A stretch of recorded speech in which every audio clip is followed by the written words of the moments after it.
Honda CBR 1100XX har tilnavnet Super Blackbird, hentet fra det amerikanske kampfly SR-71, der kan flyve 3 gange lydens hastighed. Hondas Blackbird skjuler sin 16-ventilede, 4-cylindrede, vandkølede rækkemotor på 1137 kubikcentimeter under den diskrete kåbe, som en bodybuilder, der skjuler de svulmende muskler under en løst hængende trøje.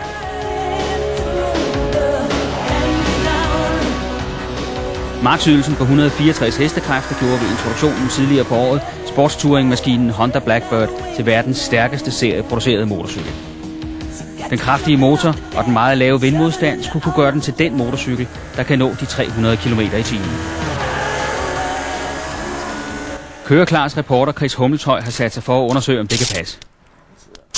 Lige inden grænsen monteres et lille kamera op på tanken, og det indstilles, så det kan registrere speedometer og omdrejningstæller under testkørslen på den tyske autobahn.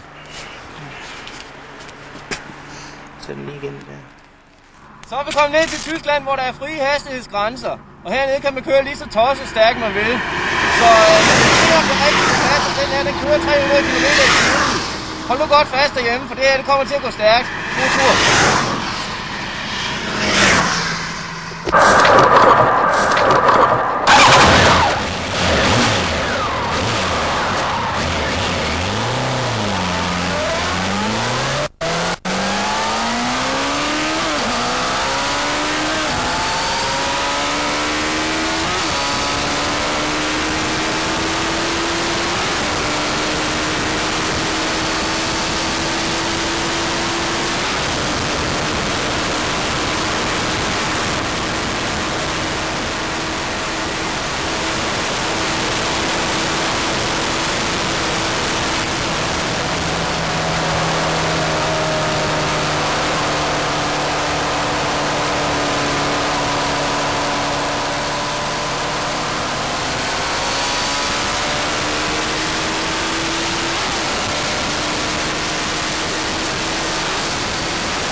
Ja, det kunne den altså godt.